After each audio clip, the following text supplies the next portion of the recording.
Innal hamdalillah nahmaduhu wa nasta'inuhu wa nastaghfiruh wa na'udzu billahi min shururi anfusina wa min sayyiati a'malina may yahdihillahu fala mudhillalah wa may yudlil fala hadiyalah wa asyhadu an la ilaha illallah wahdahu la syarikalah wa asyhadu anna Muhammadan 'abduhu wa rasuluh.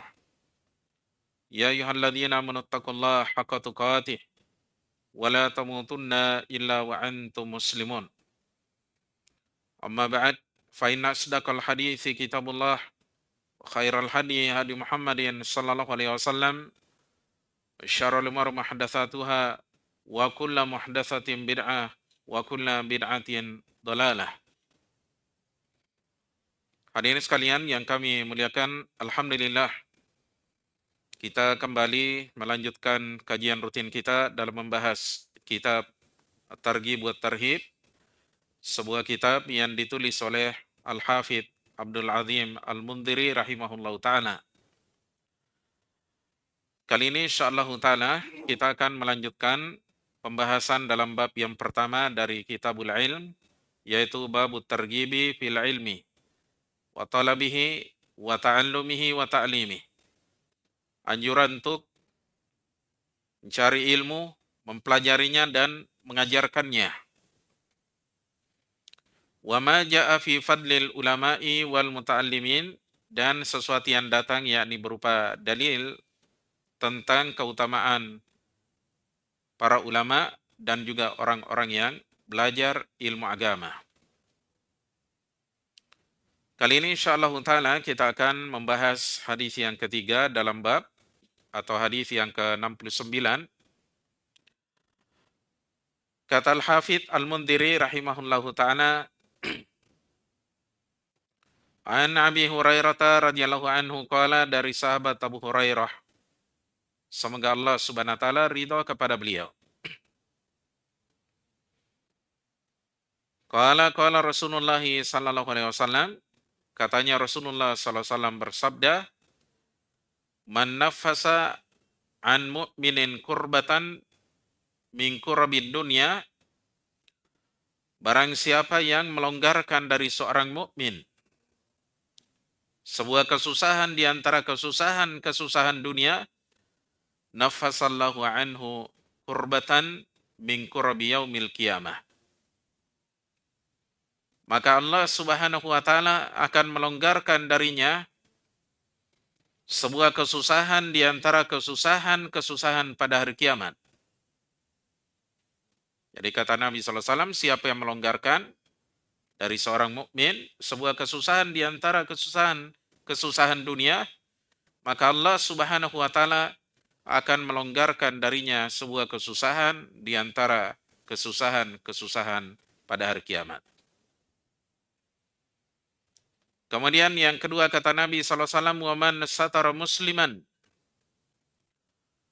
barang siapa yang menutupi aibnya seorang muslim, yakni muslim yang tidak pantas disebar aibnya. Nanti kita akan jelaskan siapa mereka. Jadi kata Nabi, "Wa man satara musliman", dan barang siapa yang menutupi aibnya seorang muslim, satarahullahu fid dunya wal akhirah, maka Allah Subhanahu wa taala akan menutupinya, yakni menutupi aibnya di dunia dan di akhirat. Maka Allah akan menutupi aibnya di dunia dan juga di akhirat.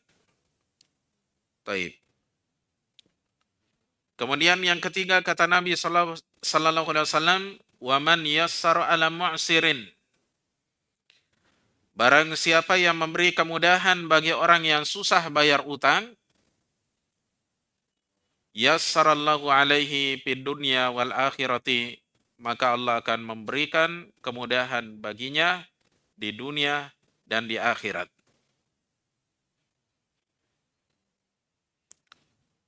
Wallahu fi aunil abdi ma kana al-'abdu fi auni akhihi. Allah senantiasa akan menolong seorang hamba selama hamba itu mau menolong saudaranya. Allah senantiasa akan menolong seorang hamba selama hamba itu mau menolong saudaranya. Ya. Wa man salaka tariqan yaltamisu fihi ilman. Barang siapa yang barang siapa yang menempuh suatu jalan sedangkan dia mencari ilmu di dalamnya, sahalallahu lahu bihi tariqan ilal jannah. Maka Allah akan mudahkan baginya dengan sebab hal itu sebuah jalan menuju surga. Allah akan mudahkan baginya dengan sebab hal itu jalan menuju surga. Wa ma jatama'a qaumun fi baitin min buyutillahi,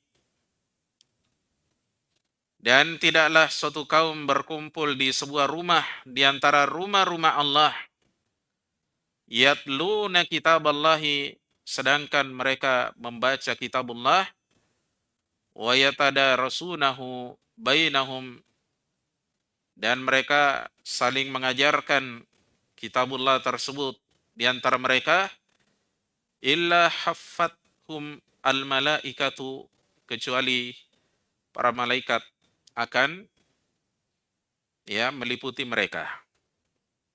Kecuali malaikat akan meliputi mereka, mengitari mereka. Kecuali malaikat akan mengitari mereka. Wa nasalat alaihimus sakinatu, dan akan turun kepada mereka sakinah, ketenangan.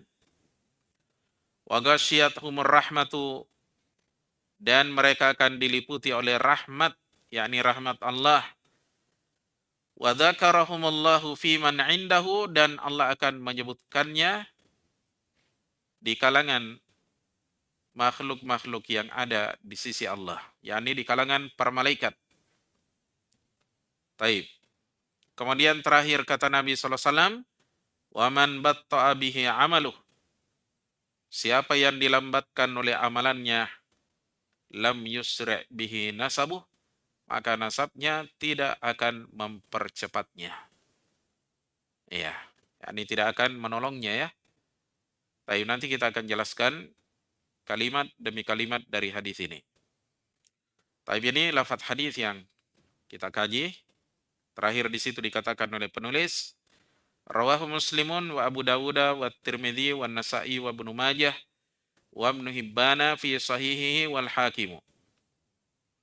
Hadis ini diriwayatkan oleh Imam Muslim, yakni dalam sahihnya, Abu Dawud, yakni dalam sunannya, Tirmidzi dalam sunannya, An-Nasa'i yakni dalam sunannya, dan Ibnu Majah juga dalam sunannya, wa Ibnu Hibbana fi sahihihi, dan juga Ibnu Hibban dalam sahihnya, wal Hakimu, serta Al-Hakim yakni dalam kitabnya Al-Mustadrak. Nanti kita akan sebutkan ya. Wa qala, dan Al-Hakim berkata, sahihun ala syartihima.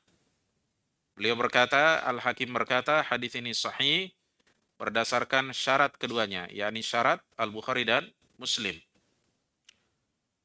Hadirin sekalian yang kami muliakan, demikian lafaz hadis yang akan kita kaji pada kesempatan kali ini. Seperti biasanya metode yang kita gunakan dalam mensyarah hadis-hadis yang ada di dalam kitab ini, setelah kita bacakan lafaz hadisnya, maka kita kembali ke awal dari lafaz hadis ini untuk kita jelaskan lebih terperinci lagi insyaallah taala. Pertama, kita akan jelaskan biografi singkat dari sahabat yang meriwayatkan hadis ini. Dalam hal ini adalah sahabat Abu Hurairah radhiyallahu anhu.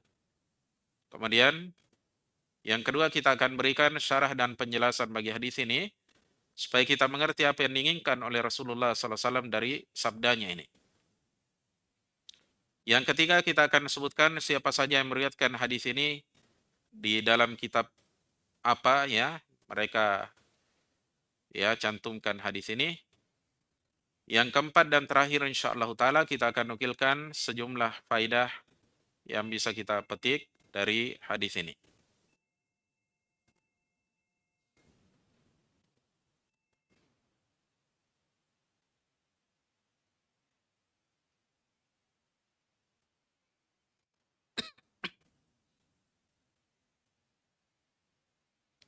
Taib, kita kembali ke redaksi hadis ini, jamaah sekalian. Kata Al-Hafidh Al-Mundhiri rahimahullahu ta'ala saat membawakan hadis yang ke-69 di dalam kitabnya Targhib wa Tarhib, an Abi Hurairah radhiyallahu anhu, dari sahabat Abu Hurairah, semoga Allah ridho kepada beliau. Abu Hurairah yang dimaksud di sini adalah Abdurrahman bin Sakhar Ad-Dausi Al-Yamani, berasal dari negeri Yaman. Beliau merupakan salah seorang di antara sahabat yang masyhur karena beliau banyak meriwayatkan hadis dari Nabi SAW. Bahkan para ulama menjelaskan bahwa beliau adalah sahabat yang paling banyak meriwayatkan hadis dari Nabi SAW. Ya, sampai disebutkan ya sebagian ulama kita bahwasanya Abu Hurairah di dalam kutubis sitah saja itu meriwayatkan sekitar 3.300 hadis lebih ya, 40 atau 43, saya tidak terlalu ingat. Jelas sekitar 3.300-an hadis lah ya beliau riwayatkan dalam Al-Kutubus Sittah, yakni dalam Sahih Bukhari, Sahih Muslim, Sunan Nabi Daud, Sunan Tirmidzi, Sunan An-Nasai, dan Sunan Ibnu Majah. Ya, beliau sahabat yang paling banyak meriwayatkan hadis. Taib. Sahabat Abu Hurairah menyatakan dirinya masuk ke dalam Islam pada tahun ke-7 Hijriah. Saat itu beliau datang ke kota Madinah. Sementara itu Nabi SAW berada di Khaybar. Karena waktu itu ada perang Khaybar ya. Setibanya di Madinah, ketika mendengarkan berita itu, akhirnya beliau bersama dengan rombongannya menyusul ke daerah Khaybar untuk memerangi orang Yahudi yang berkhianat. Sesampainya di sana jamaah sekalian, ternyata perang sudah selesai. Tapi Nabi SAW tetap memberikan bagian ghanimah bagi Abu Hurairah beserta dengan rombongannya. Sejak saat itulah sahabat Abu Hurairah tinggal di kota Madinah, belajar kepada Nabi SAW, rela berlapar-lapar, beliau bersabar menghadapi kesusahan hidup, kekurangan ya, makan, minum. Beliau tinggal di Masjid Nabawi bersama dengan Ahlus Suffah dari kalangan para muhajirin dan selainnya. Iya. Tidak heran kemudian jamaah sekalian, dalam rentang waktu sekitar 3-4 tahun, beliau menjadi sahabat yang paling banyak meriwayatkan hadis dari Nabi SAW. Karena memang beliau tidak pergi bekerja, tidak berkebun, tidak berdagang. Beliau memang datang ke kota Madinah hanya sekedar untuk belajar. Nah, dari sinilah kita bisa mengetahui bahwasanya asas ya adanya pesantren itu sebenarnya sudah ada di zamannya Nabi SAW. Para sahabat tinggal di masjid, belajar kepada Nabi SAW. Ya, taib.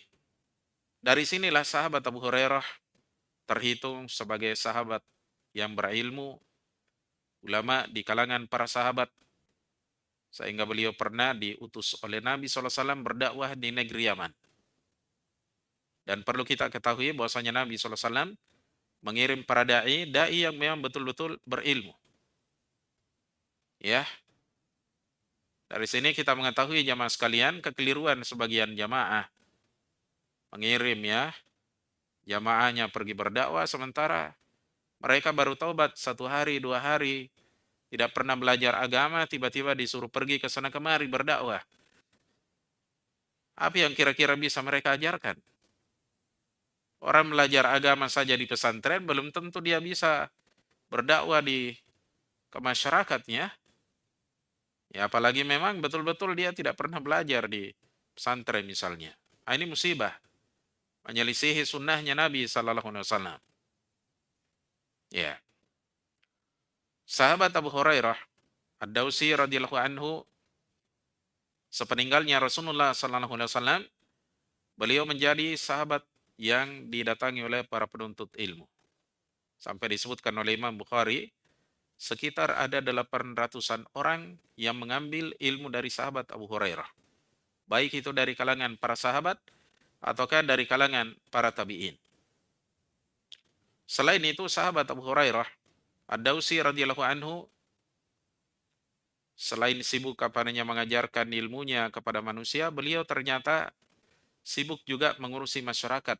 Beliau pernah diangkat menjadi gubernur di wilayah Bahrain.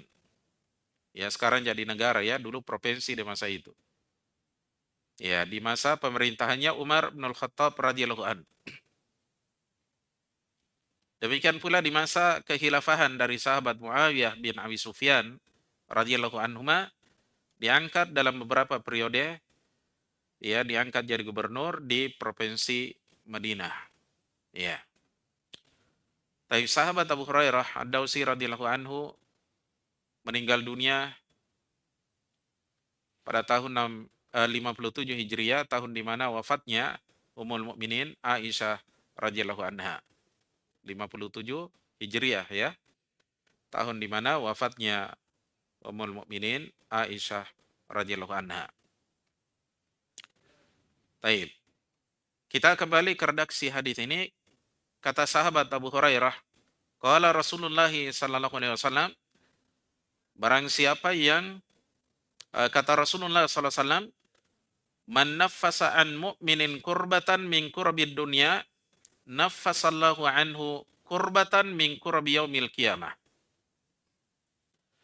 Barang siapa yang melonggarkan dari seorang mukmin sebuah kesusahan di antara kesusahan dunia, maka Allah Subhanahu wa taala akan melonggarkan darinya sebuah kesusahan di antara kesusahan pada hari kiamat. Disebutkan oleh Nabi SAW di sini sebuah kesusahan di antara kesusahan dunia. Ya, terkadang menghimpit sebagian di antara saudara kita sampai mereka kadang ya bersedih, mereka susah, mereka stres. Ya, bahkan ada di antara mereka yang gila. Ada juga yang bunuh diri gara-gara himpitan dunia. Ya, berbagai permasalahan yang mereka hadapi, apakah terkait dengan harta ataukah terkait dengan ya jasad mereka, ataukah mungkin ada hal-hal yang menyusahkan mereka. Kemudian kita datang menghilangkan kesusahan itu. Maka kata Nabi SAW, orang yang menghilangkan, melonggarkan kesusahan saudaranya di dunia, maka Allah Subhanahu wa taala akan memberikan balasan yang serupa, bahkan balasan yang lebih besar daripada apa yang dia lakukan untuk saudaranya. Naffasallahu anhu kurbatan min kurabi yaumil qiyamah. Maka Allah Subhanahu wa taala akan menghilangkan darinya, melonggarkan darinya sebuah kesusahan di antara kesusahan pada hari kiamat. Kita jangan pernah berpikir bahwasanya kesusahan hari kiamat adalah kesusahan yang ringan. Bayangkan saja nanti pada hari kiamat, orang akan berdiri di hadapan Allah Subhanahu wa taala ribuan tahun. Ya. Kalau tidak salah disebutkan ya 50.000 tahun kita akan berdiri ya di di padang mahsyar. Sampai disebutkan oleh Allah Subhanahu wa taala, ya. Pemandangan yang sangat mengerikan ini, yauma yaqumun nasu li rabbil alamin. Pada hari manusia berdiri semuanya ya menghadap kepada Allah Rabbul Alamin. Sebutkan oleh Allah dalam surah Al-Mutaffifin.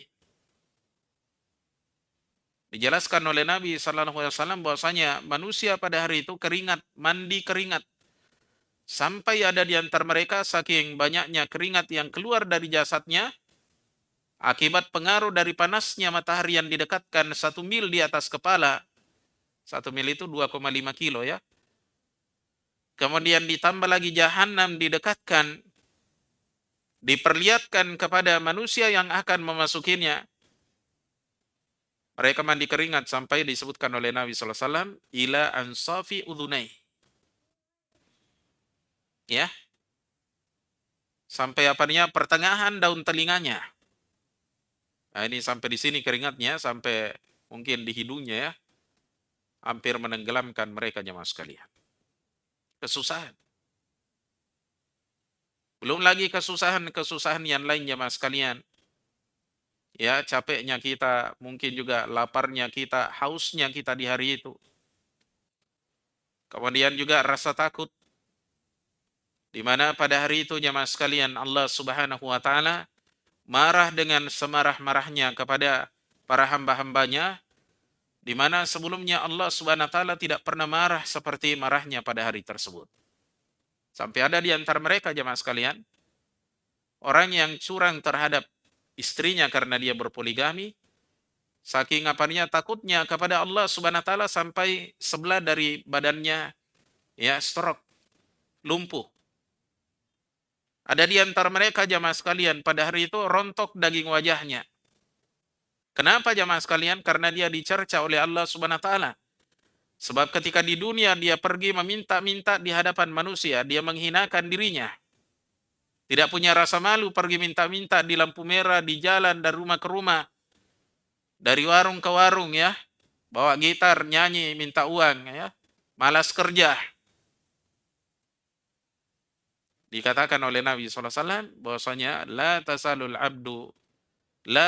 mas'alatu bi'abdin, senantiasa kebiasaan meminta-minta ada pada diri seorang hamba ya hatta yalqallah, sampai dia menjumpai nanti Allah ya pada hari kiamat, walaisa fi wajhi mushatul lahmin, sedangkan tidak ada daging di wajahnya, sekerat daging di wajahnya, tidak ada. Rontok daging apa dia mukanya jamaah sekalian. Ya, ini pemandangan-pemandangan yang sangat mengerikan disebutkan oleh Nabi SAW. Ada orang yang dihukum pada hari itu jamaah sekalian, dengan apanya harta bendanya yang dia timbun tidak dikeluarkan zakatnya.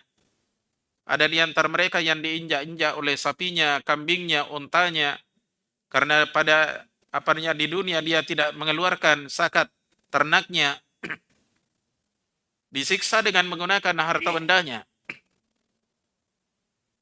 Ini pemandangan-pemandangan yang sangat mengerikan pada hari itu jemaah sekalian. Ya, kita tidak bisa membayangkan bagaimana kengerian dan huru-hara pada hari tersebut. Sampai malaikat juga ketakutan ketika melihat Allah Subhanahu wa taala marah dengan semarah-marahnya. Tidak ada yang berani berbicara di hadapan Allah kecuali mereka yang diperintahkan oleh Allah Subhanahu wa taala untuk berbicara. Ada di antara mereka yang tidak dipandang oleh Allah Subhanahu wa taala dengan pandangan rahmat, bahkan dipandang oleh Allah Subhanahu wa taala dengan pandangan kemurkaan. Di saat-saat yang susah seperti ini jamaah sekalian, Allah memberikan ya kelonggaran bagi kita pada hari tersebut. Karena di dunia kita pernah melonggarkan, menghilangkan kesusahan saudara kita. Ya. Ini pesan yang pertama disampaikan oleh Nabi SAW, keutamaan bagi seorang yang menghilangkan dan melonggarkan kesusahan saudaranya di dunia. Yang kedua kata Nabi SAW, wa man satara musliman satarahullahu fid dunya wal akhirah. Barang siapa yang menutupi aibnya seorang muslim, maka Allah Subhanahu wa taala akan menutupi aibnya di dunia dan di akhirat. Dijelaskan oleh para ulama kita bahwasanya orang yang melakukan aib seperti maksiat, dosa dia lakukan jamaah sekalian, itu ada dua. Ada dua.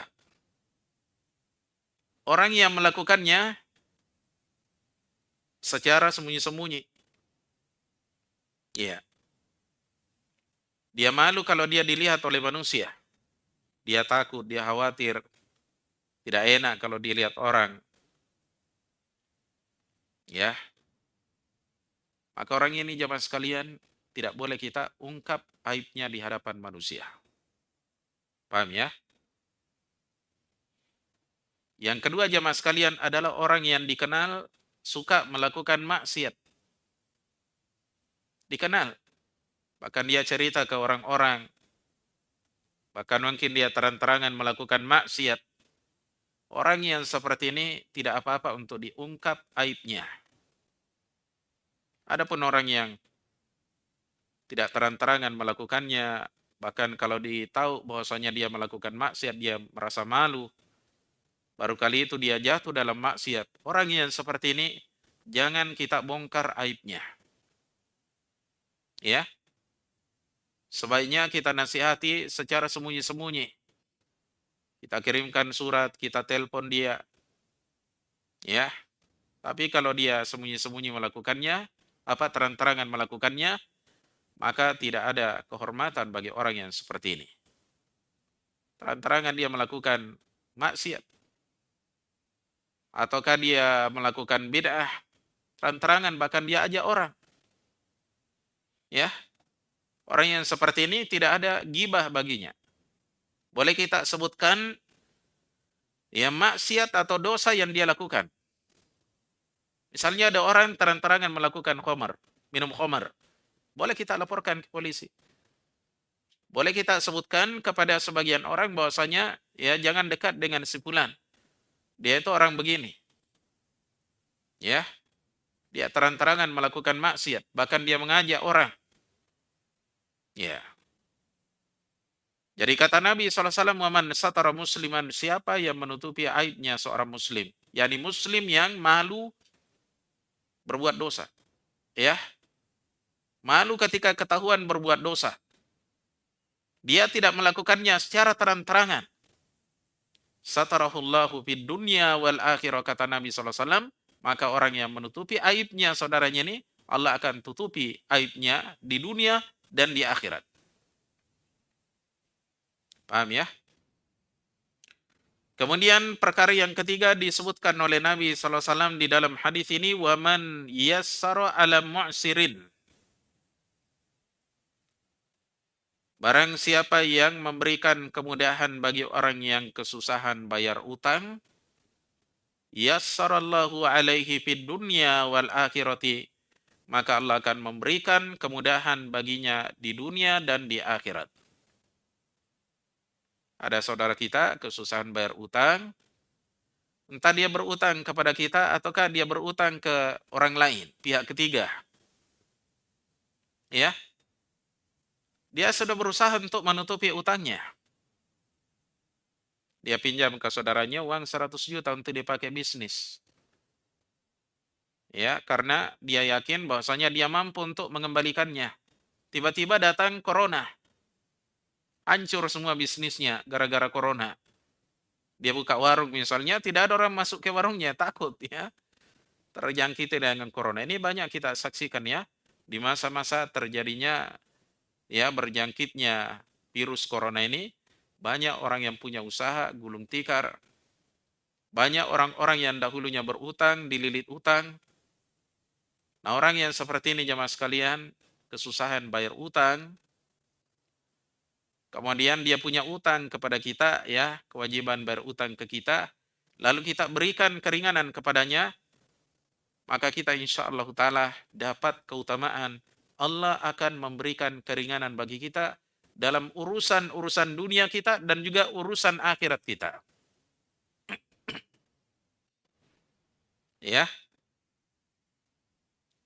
dijelaskan oleh Al-Hafidh Ibnu Rajab Al-Hambali rahimahullah dalam kitabnya Jami'ul Ulum wal Hikam, bahwasanya memberikan keringanan bagi orang yang terlilit utang itu ada beberapa jenisnya.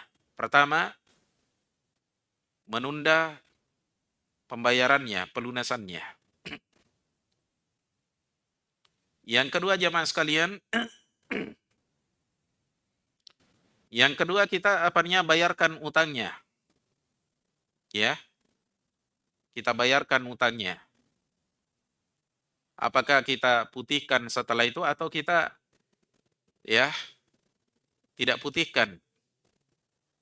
Yang ketiga, kita bayarkan utangnya, kita putihkan utangnya, kita yang bayar ya ke si pemilik utang ya, uang ya. Ya, dia misalnya berutang kepada si fulan bernama Ahmad. kita bayarkan ke Ahmad. Kalau dia utang ke kita misalnya, kita yang putihkan, kita hapus, enggak usah kita bayar. Susah Ki, tambah susah Ki kalau kita mau bayar ya. Jangan Ki bayar. Mudah-mudahan Allah Subhanahu wa taala memberikan keringanan bagi saya ya dan memaafkan saya, memutihkan dosa-dosa saya ya dengan sebab saya ya menganggap utang Anda sudah lunas. Ya. Datang dalam sebuah hadis yang diriwayatkan oleh Imam Muslim dalam kitabnya Sahih Muslim, ya. Kata Nabi SAW, "Wa man andhara mu'siran aw wada'a anhu adallahu Allahu ya tahta dhilli arsyih." Barang siapa yang memberikan keringanan bagi orang yang berutang, kesulitan bayar utang, ataukah dia putihkan utangnya, maka Allah Subhanahu wa taala akan naungi dia di bawah naungan arsy-Nya. Ya, Masya Allah ya. Di bawah naungan arsy-Nya. Kemudian juga datang dalam Sahih Al-Bukhari, kata Nabi SAW, kana rajulun yudayinun nas. Dahulu ada seorang laki-laki, yakni dari kalangan umat sebelum kita, itu dia memberikan utang kepada manusia. Jadi dia berdagang dengan cara utang, ambil barang dulu. Nanti bulan depan dibayar. Sekarang kan ada begitu juga ya. Masyhur ya di kalangan masyarakat, ambil barang dulu nanti dibayar. Bulan depan. Baik. Faqala li sibyanihi, ya. Kata Nabi SAW, idza ra'a mu'siran qala li sibyanihi. Orang ini apabila dia melihat ada orang kesulitan bayar utang, dia berpesan berkata kepada kepada budaknya yang disuruh jual ya, menjual di tokonya ya. Katanya, iya. Kata orang ini, maafkanlah orang ini, yakni putihkan utangnya saja orang ini, barangkali saja Allah Subhanahu wa taala akan memaafkan dosa-dosa kita. Ternyata kata Nabi SAW, orang ini diampuni semua dosa-dosanya oleh Allah Subhanahu wa taala. Karena dia putihkan utang saudaranya, dia putihkan, maka diputihkan juga dosa-dosanya, dihapus oleh Allah Subhanahu wa taala. Ya. Ini keutamaan orang yang memberikan keringanan bagi saudaranya.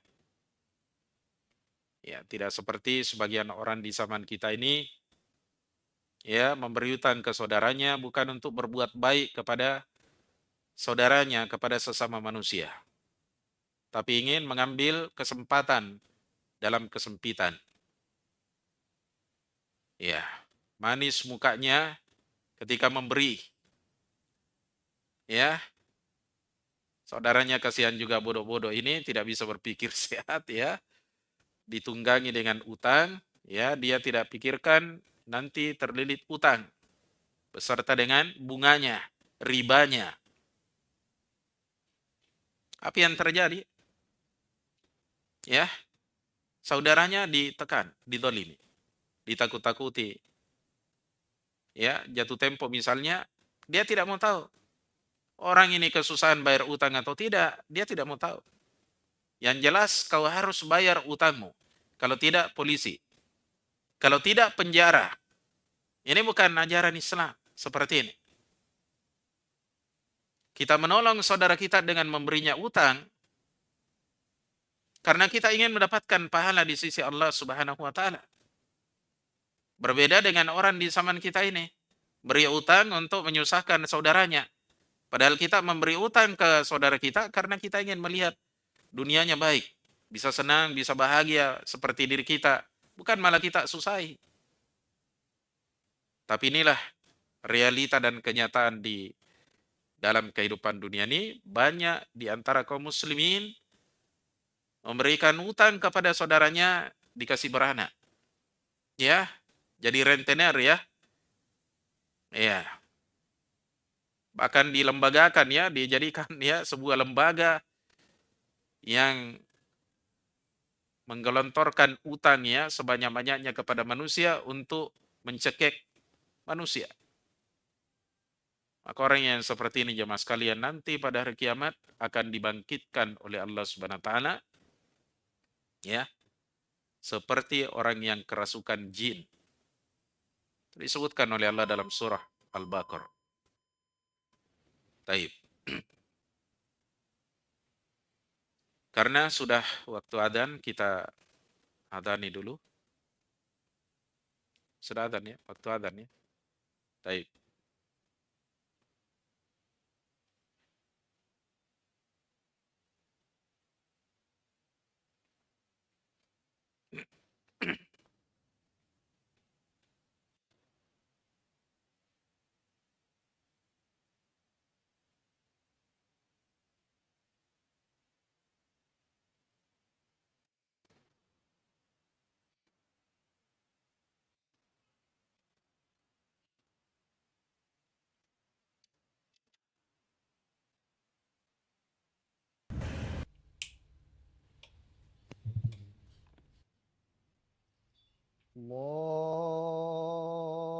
الله أكبر الله أكبر الله أكبر الله أكبر الله أكبر أشهد أن لا إله إلا الله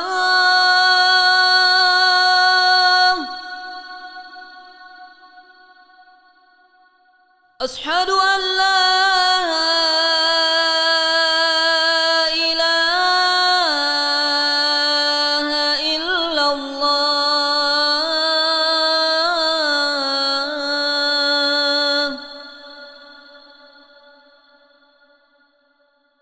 أشهد أن محمد رسول الله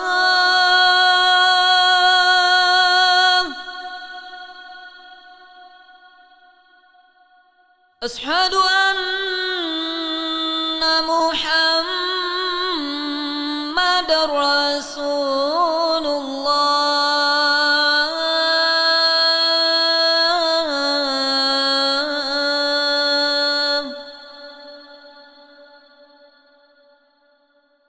حي على الصلاة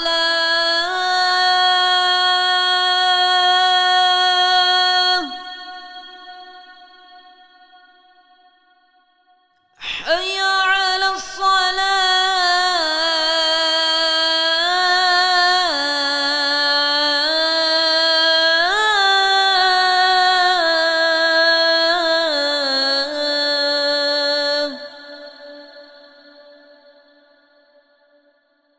حي على الفلاح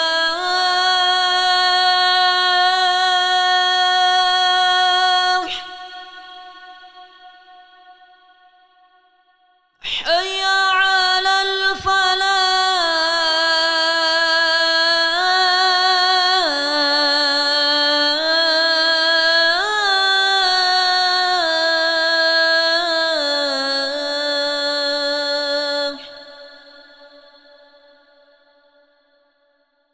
الله أكبر الله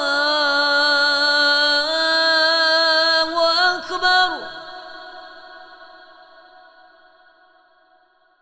لا إله إلا الله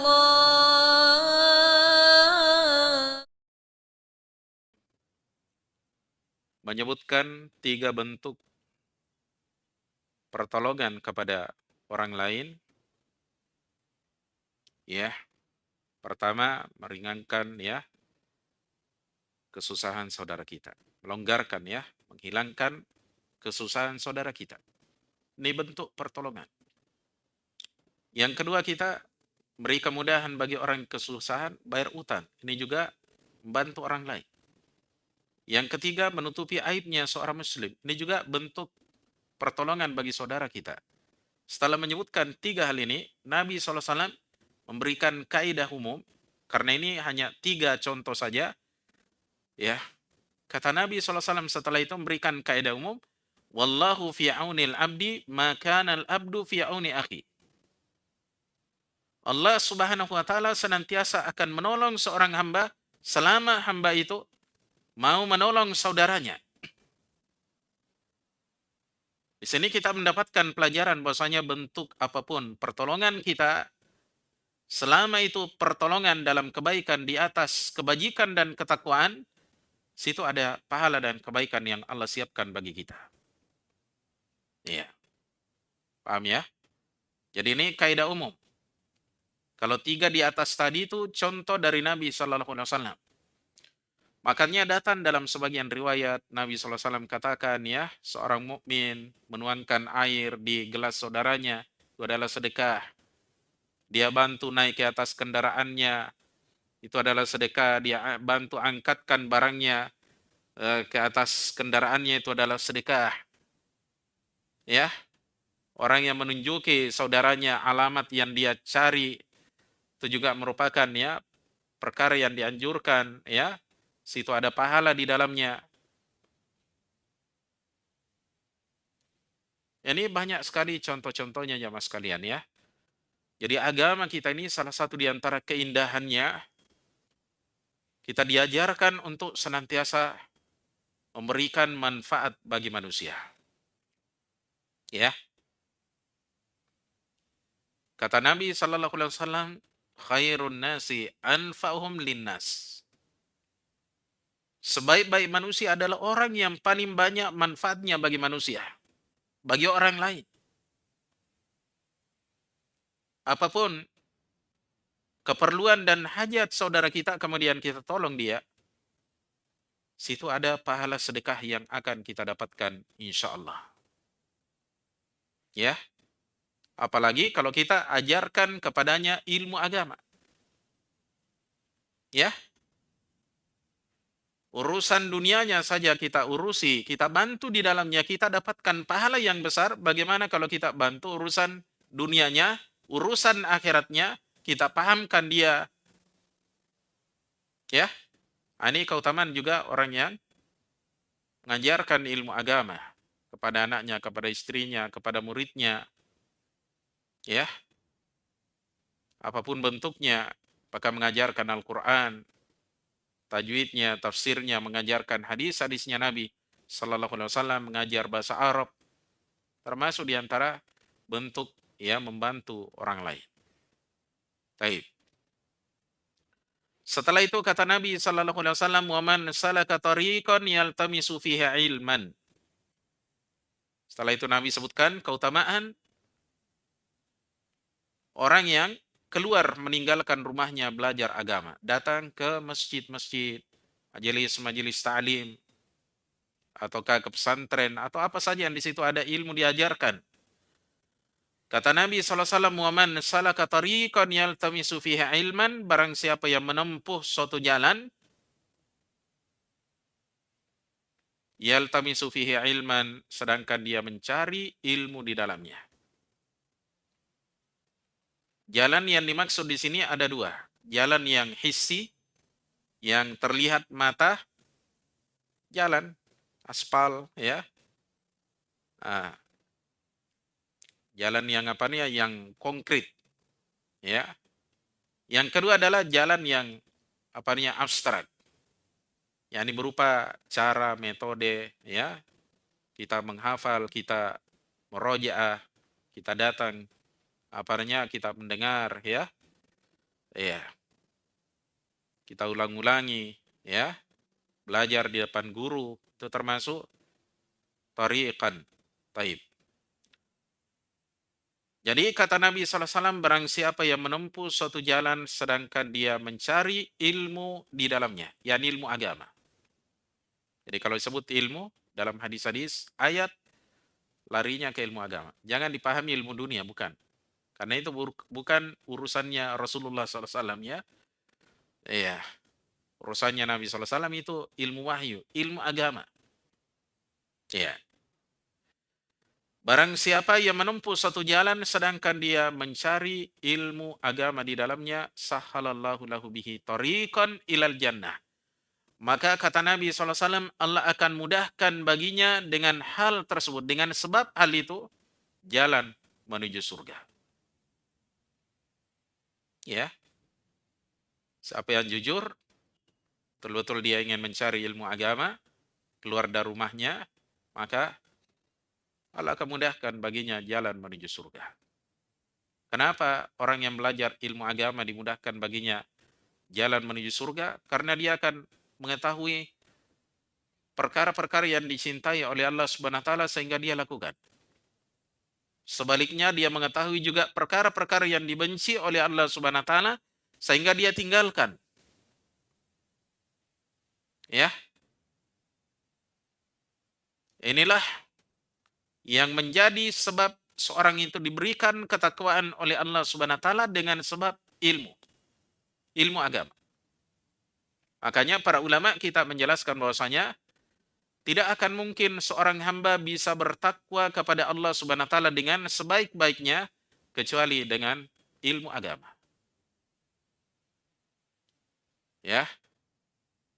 Disebutkan oleh Allah Subhanahu wa taala bahwasanya orang-orang yang akan dimasukkan ke dalam surga oleh Allah Subhanahu wa taala itu adalah orang-orang yang bertakwa. Uiddat lil muttaqin. Surga itu disiapkan bagi orang-orang yang bertakwa. Sementara tidak ada jalan untuk bertakwa kecuali dengan belajar ilmu agama. Paham ya? Dari sinilah hikmahnya kenapa Nabi katakan bahwasanya orang yang menempuh satu jalan mencari ilmu di situ akan dimudahkan oleh Allah jalannya menuju surga. Karena dengan ilmu ini, ya dia akan mengamalkan semua perkara yang Allah cintai dan dia akan tinggalkan semua perkara yang Allah benci. Itulah takwa. Paham ya? Kemudian berikutnya kata Nabi SAW, wa majtama'a qaumun fi baitin min buyutillahi. Tidak ada suatu kaum yang berkumpul dalam sebuah rumah di antara rumah-rumah Allah. Yatluna kitaballahi, sedangkan mereka membaca kitabullah, yakni Al-Quranul Karim. Wa yatadarasunahu fima bainahum. Dan mereka saling mengajarkan kitabullah di antara mereka. Ada guru, ada murid. Ya. Illa nasalat, ya. Kata Nabi sallallahu alaihi wasallam, illa haffathumul malaikatu, kecuali para malaikat akan mengitari mereka. Akan mendatangi majelis mereka. Akan mendoakan orang-orang yang ada di majelis tersebut. Sebagaimana datang dalam sebagian riwayat dari Nabi sallallahu alaihi wasallam. Yang kedua, wa nasalat alaihimus sakinah. Akan turun kepada mereka sakinah. Yang dimaksud dengan sakinah di sini adalah ketenangan, ya, ketentraman hati seorang yang hadir di majelis ilmu. Yang kedua ada yang menyatakan bahwasanya dia adalah malaikat yang ditugaskan oleh Allah Subhanahu wa taala mendatangi majelis-majelis ilmu, mendoakan orang yang ada di dalamnya, ya, menyebarkan apanya ketentraman, ketenangan di tengah mereka. Makanya disebutkan dalam hadis yang lain, kata Nabi SAW dalam riwayat Al-Bukhari, inna lillahi malaikatan sayyahin. Sungguhnya Allah punya malaikat-malaikat yang suka berkeliling. Ya, apa kerjanya mereka? Yaltamisuna majalis dzikri. Mereka mencari majelis dzikir. Dzikir yang dimaksud di sini majelis ilmu. Itu kerjanya mereka. Cari majelis-majelis yang di dalamnya kita diingatkan tentang Allah Subhanahu wa taala. Dia datang ke situ. Ya. Kemudian kata Nabi SAW dalam hadis ini, wa ghasyiyathumur rahmatu, dan mereka diliputi oleh rahmat Allah. Ada orang pergi ke majelis ilmu, Itu orang-orang yang disayang oleh Allah Subhanahu wa taala. Allah ingin memberikan kebaikan kepada mereka. Allah ingin sayang kepada mereka. Makanya datang dalam hadis yang diriwayatkan oleh Imam Muslim, Al-Bukhari dan Muslim dari sahabat Muawiyah bin Abi Sufyan radhiyallahu anhuma, datang di awal bab yang sudah kita bahas juga ya. Situ kata Nabi SAW, ya, may yuridillahu bihi khairan yufaqihu fid din.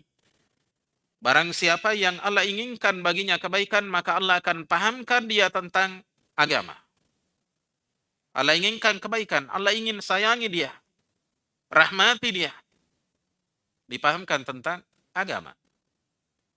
Artinya kalau Allah tidak ingin menyayangi kita, berarti Allah menjauhkan kita dari ilmu agama. Nah, itu ya ancaman yang luar biasa menakutkan ya. Makanya seorang muslim itu harus punya waktu-waktu tertentu. Ya, punya majelis ilmu yang dia datangi supaya dia mendapatkan bagian dari keutamaan ini.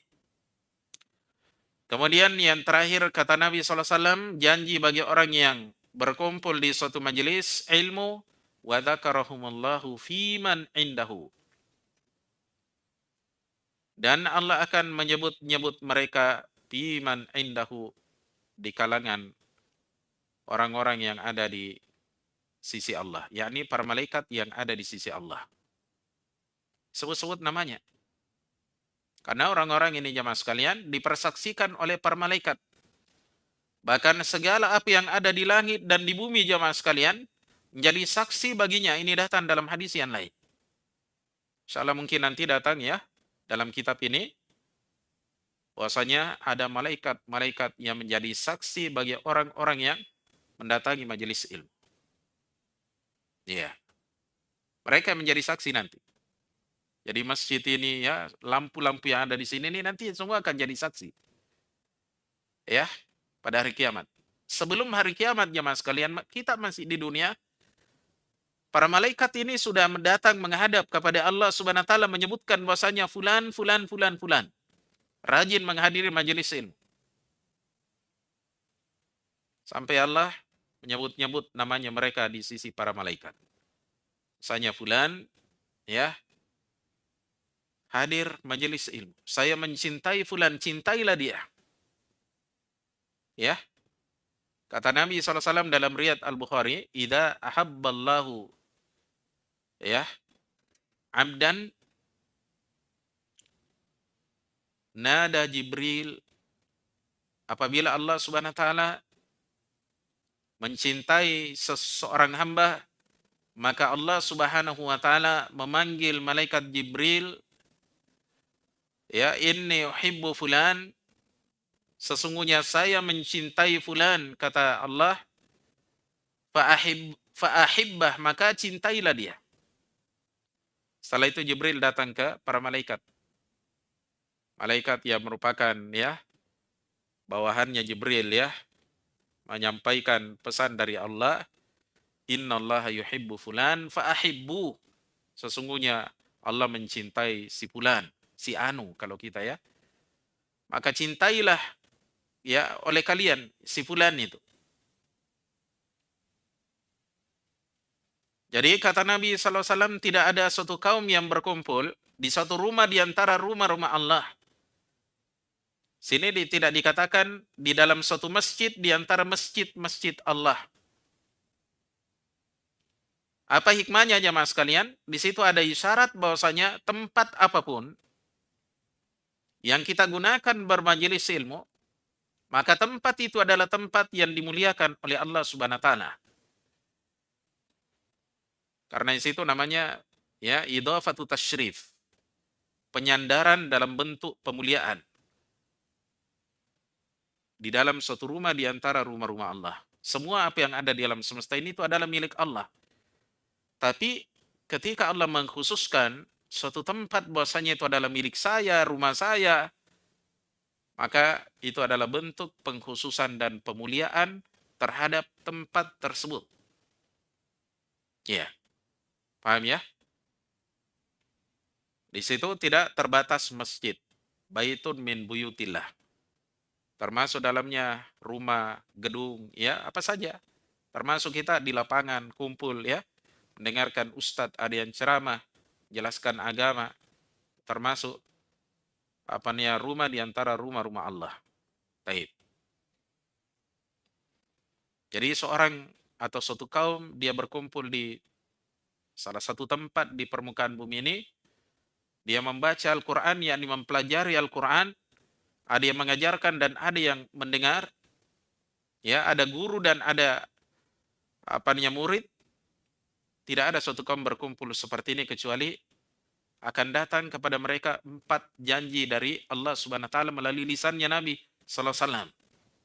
Pertama, Allah Subhanahu wa taala akan mengutus sekelompok malaikat mengitari mereka, mengelilingi mereka, menghadiri majelis mereka. Inilah majelis yang terbaik jemaah sekalian, dihadiri oleh para malaikat, makhluk-makhluk yang terbaik di sisi Allah Subhanahu wa taala. Kalau kita balik, majelis yang terburuk adalah majelis yang kosong dari ilmu agama. Apalagi kalau situ ada maksiat. Naudzubillah ya. Taib. Apalagi kalau situ ada maksiat. Itu majelis yang terburuk, ya. Kemudian janji yang kedua, wa nasalat alaihim sakinah, ya, akan turun kepada mereka ketenangan, sakinah. Ada yang menyatakan malaikat turun kepada mereka, membawa ketenangan dari Allah Subhanahu wa taala. Makanya kalau kita hadir majelis ilmu itu pasti kalau kita apa namanya sedang berada di majelis ilmu perasaan kita tenang. Bahkan setelah majelis pun ya masih terasa ketenangan itu. Paham ya? Beda kalau kita hadir majelis sepak bola ya. Ya. Mungkin kita emosi di dalam ya. Bahkan sampai terbawa-bawa emosi ya, sampai berkelahi ya antara pendukung dengan pendukung ya. Tapi kalau orang hadir majelis ilmu insyaallah taala ketenangan yang kita dapatkan. Janji yang ketiga adalah diliputi oleh rahmat Allah. Orang itu akan dirahmati, dicintai oleh Allah Subhanahu wa taala. Siapa di antara kita yang tidak mau dicintai, dirahmati oleh Allah? Saya yakin setiap orang mengaku saya mau dicintai oleh Allah. Tapi sayang ya, banyak orang yang tidak menempuh jalan ini. Jalan meraih rahmatnya Allah, yaitu dengan menghadiri majelis ilmu. Kemudian yang keempat, janji yang keempat, Allah akan menyebut mereka ini yang hadir majelis ilmu di kalangan para malaikat yang ada di sisi Allah. Bukankah kebanggaan bagi kita ketika kita disebut-sebut oleh Presiden Jokowi ya sebagai masyarakat atau sebagai mahasiswa atau sebagai santri teladan ya, masyarakat teladan, bagiannya kita luar biasa, dipanggil ke istana ya. Bagaimana lagi ketika Allah Subhanahu wa taala yang menyanjung-nyanjung kita, menyebut-nyebut nama kita di kalangan para malaikat yang ada di sisi Allah. Para malaikatun muqarrabun. Kebanggaan yang luar biasa jemaah sekalian. Sehingga nanti pada hari kiamat akan ada tempat khusus Allah berikan kepada kita yang mencintai majelis ilmu. Taib. Hadirin sekalian yang kami muliakan ya, kemudian yang terakhir kata Nabi sallallahu alaihi wasallam, "Wa man batta'a bihi 'amaluh." Dan barang siapa yang dilambatkan oleh amalannya, lam yusri' bihi nasabuh, maka nasabnya tidak akan mempercepatnya. Ya. Jadi siapa yang dilambatkan, ditangguhkan oleh amalannya sedikit, bahkan mungkin tidak ada, malas beramal soleh, maka nasabnya tidak akan berguna baginya di hadapan Allah. Apalagi kalau dia bangga dengan nasabnya, sombong dengan nasabnya, ya tertipu dengan nasabnya. Dia lihat dirinya sebagai ahlul bait, ya keturunannya Nabi. Akhirnya dengan nasabnya dia bangga-bangga ya, bahkan dia berani melakukan bid'ah. Ya, melakukan maksiat. Katanya saya adalah cucunya Nabi. Saya adalah Habib, saya adalah Syarif. Apa gunanya nasab itu kalau kita menyelisih jalannya Nabi sallallahu alaihi wasallam? Tidak ada gunanya. Ya.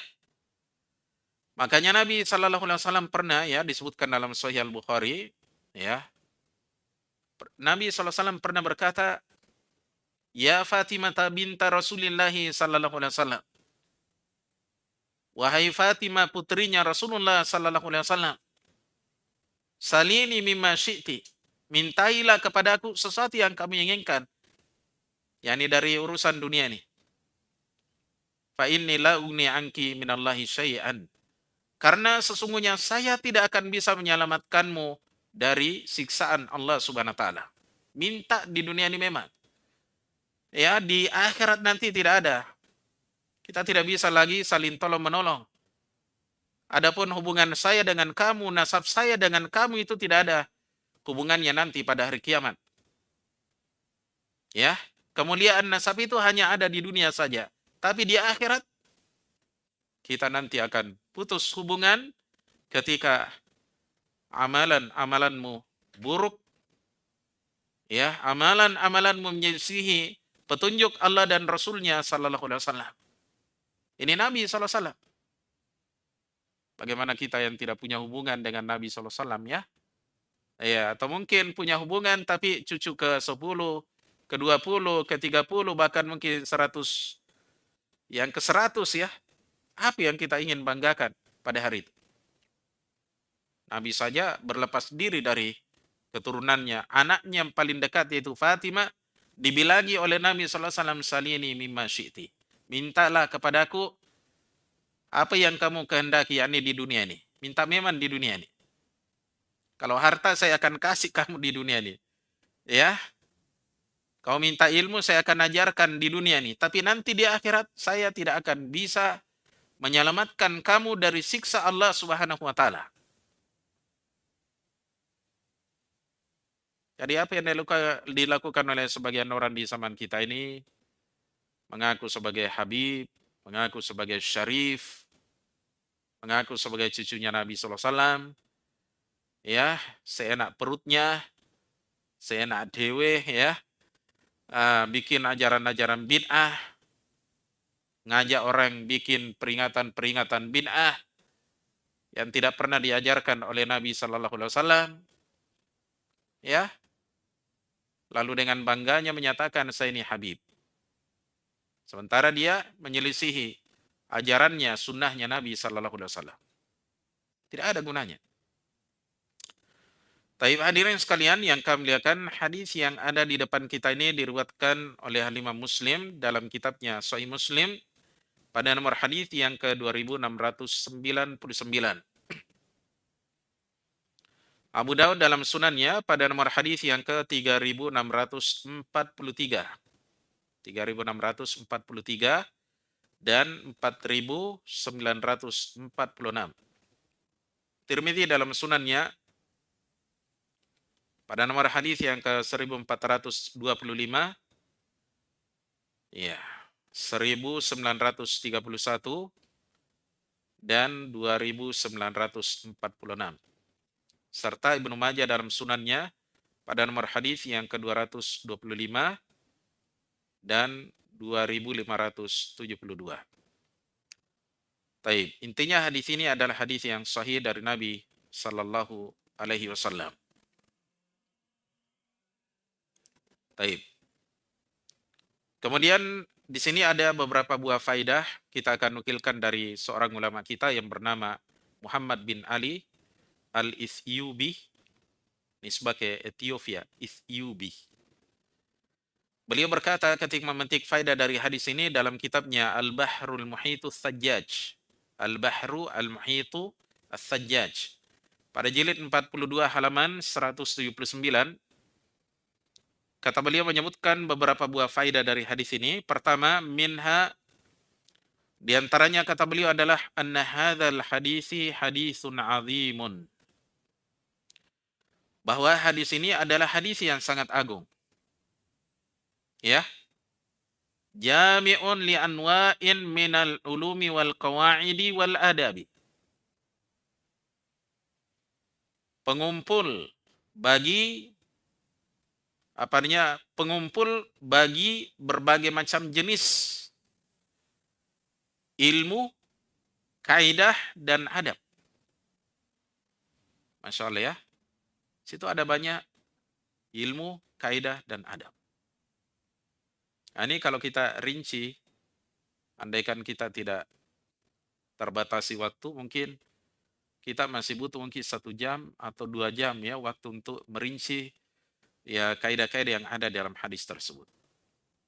Ya, cuma di sini karena kita sangat terbatasi waktu, sehingga kita tidak bisa merincinya seluas-luasnya.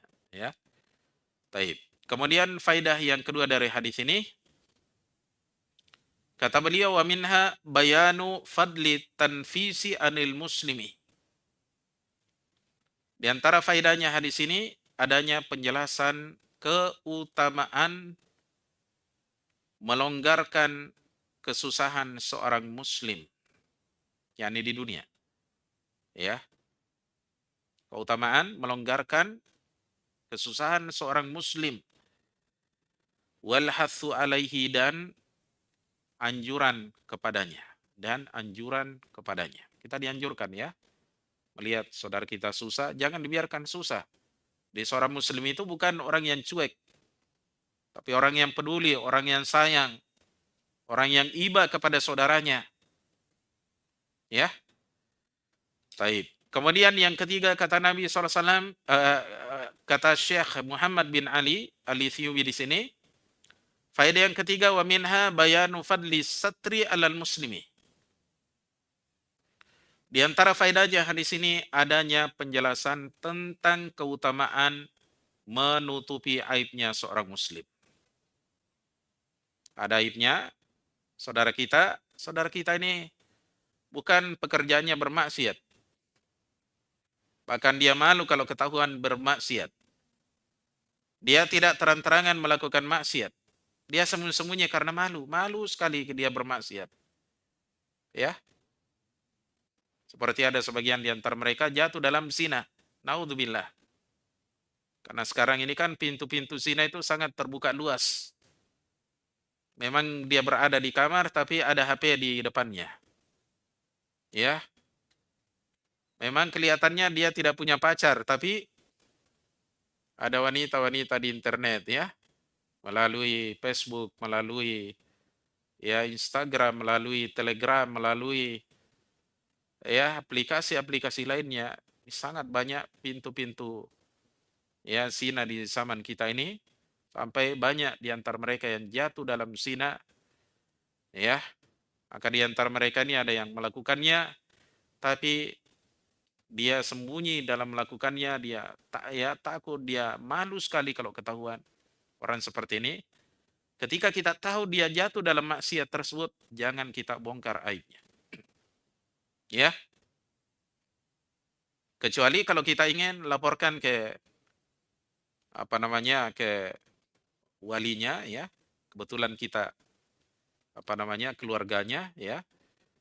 Ya, khawatir si wanita yang jadi korban akan ini ya. Ya, suram hidupnya, dicarikan jalan bagaimana supaya laki-laki ini bertanggung jawab dan tidak lagi jatuh dalam perkara itu, kita sampaikan ke walinya misalnya, itu boleh ya. Adapun menyebarkannya sampai di-share ke Facebook atau yang lainnya, naudzubillah. Ya. Jangan ya. Baik. Kemudian yang keempat, jamaah sekalian, wa minha bayanu fadlil ulama'i wal hassi 'alal ilmi. Faedah yang keempatnya, di antara faedahnya kata beliau adalah adanya penjelasan tentang keutamaan orang-orang yang berilmu. Keutamaan orang-orang yang berilmu. Iya. Wal hassu 'alal ilmi, dan juga dorongan kepada ilmu, yakni untuk belajar ilmu, ya. Keutamanya sudah kita jelaskan tadi ya. Baik. Kemudian faidah yang kelima, wa minha bayanu fadli indharil mu'siri wa takhfifi anhu. Di antara faedahnya hadis ini adanya penjelasan tentang keutamaan menangguhkan orang yang kesusahan bayar utang. Ya, keutamaan ya menangguhkan ya orang orang yang kesusahan bayar utang. Wa takfifi anhu, dan memberi keringanan baginya. Ada keutamaannya. Telah kita sebutkan juga, nanti di hari kiamat dia akan dinaungi oleh Allah Subhanahu wa taala di bawah arsy. Sehingga dia tidak akan mandi peluh ya keringat. Tidak kepanasan dengan sinar matahari ya. Baik. Kemudian yang keenam, wa minha bayanu fadli qiyamil abdi bi'auni akhihil muslim. Di antara faedahnya hadis ini adanya penjelasan tentang keutamaan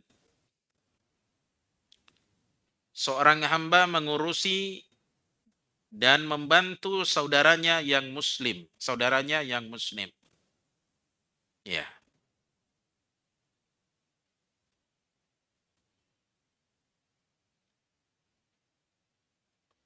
Wa qada'i hawaijihi, dan menunaikan hajatnya.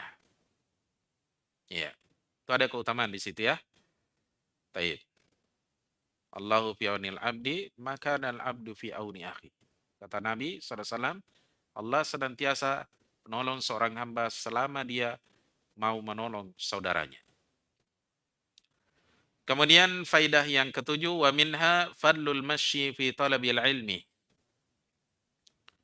Di antara faedahnya hadis ini adalah keutamaan berjalan dalam mencari ilmu. Ya, berjalan dalam mencari ilmu. yakni keluar dari rumah, cari ilmu. Ya. Datangi majelis ilmu. Walaupun ya lewat HP bisa kita lihat, tapi keutamaannya kita hadir. Paham ya? 4 keutamaan yang disebutkan oleh Nabi SAW tadi hanya diberikan kepada orang yang mendatangi majelis ilmu. Ya. Menunjukkan kesungguhannya, keikhlasannya mencari ilmu. Tapi kalau kita di rumah hanya tunggu live, padahal bisa kita datangi majelis ilmu, ya 4 keutamaan ini Allah tidak akan berikan kepada mereka, ya, yang Allah berikan kepada orang-orang yang hadir di majelis ilmu. Wallahu ta'ala alam bisawab. Baik. Kemudian faidah yang ke-8, wa minha bayanu istihbabir rihlati fi talabil ilmi. Di antara faedahnya hadis ini adanya penjelasan tentang dianjurkannya melakukan perjalanan ya rihla ya, perjalanan panjang jauh fi talabil ilmi, dalam mencari ilmu agama.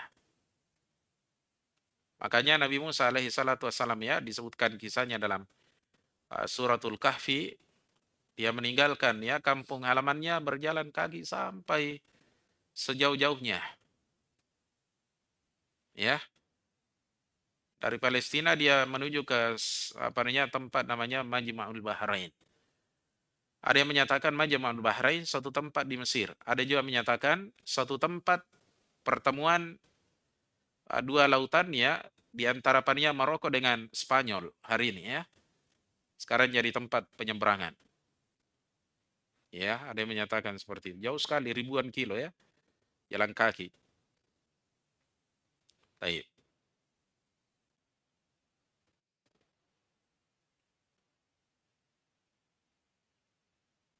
Kemudian yang ke-8, wa minha bayanu fadlil ijtima'i ala tilawatil Qur'ani fil masjid.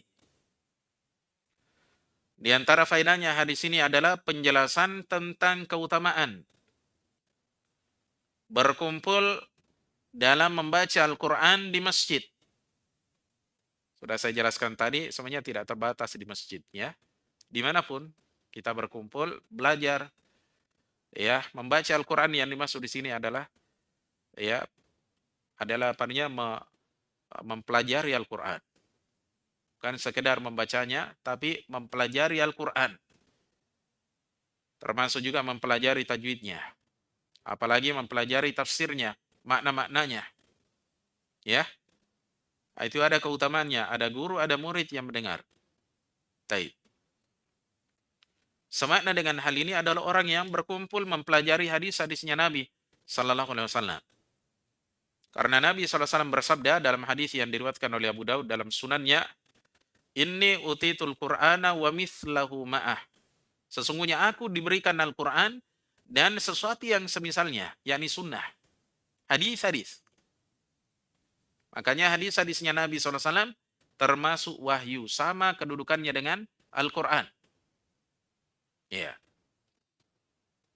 Karena tidaklah Nabi berucap kecuali berasal dari Al-Quran.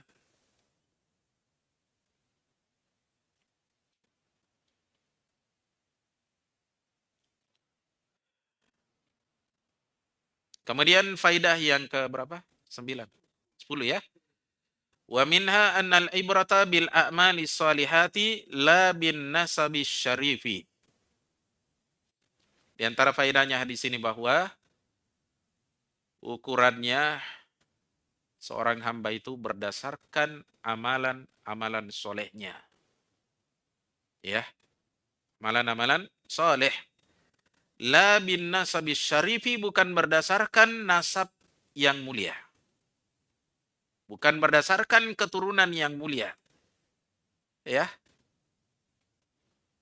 Biar bagaimana kita dekatnya dengan Nabi SAW. Andaikan kita ini anaknya Nabi SAW, tapi kalau kita ini pelaku bid'ah, pelaku maksiat, bahkan ada di antara mereka yang jadi pelaku kesyirikan, mengajak orang ya menyembah kepada selain Allah, na'udzubillah, tidak ada gunanya jemaah sekalian. Bukankah Ali bin Abi Thalib dimasukkan neraka padahal beliau adalah pamannya Nabi SAW? Bukankah Abu Lahab adalah pamannya Nabi SAW juga dimasukkan ke dalam neraka? Bahkan diabadikan celaannya di dalam Al-Quran. Bagaimana lagi kita ini yang jauh dari Nabi ya? Keturunan ke-5, ke-10, ke-20, bahkan tidak tahu keturunan berapa. Baru mencak-mencak ya. Dia katanya Habib. Saya enaknya bikin bid'ah. Saya enaknya bikin maksiat. Na'udzubillah. Ya. Makanya Nabi katakan dalam hadis ini, man batta'a bihi amaluh, siapa yang dilambatkan oleh amalannya, lam yusri' bihi nasabu, maka nasabnya tidak bisa mempercepatnya. Yani tidak bisa mengangkat dia. Dia ditenggelamkan oleh maksiatnya, tidak bisa diangkat oleh nasabnya. Nasab itu hanya kebanggaan di dunia. Tapi saya kira demikian, jemaah sekalian, apa yang perlu kita jelaskan ya dari beberapa faedah dari hadis ini ya. Mudah-mudahan apa yang kita dengarkan dari faedah-faedah ini sudah mewakili faedah-faedah yang lainnya. Sini semuanya masih banyak ya, masih panjang ya faedah-faedah ini.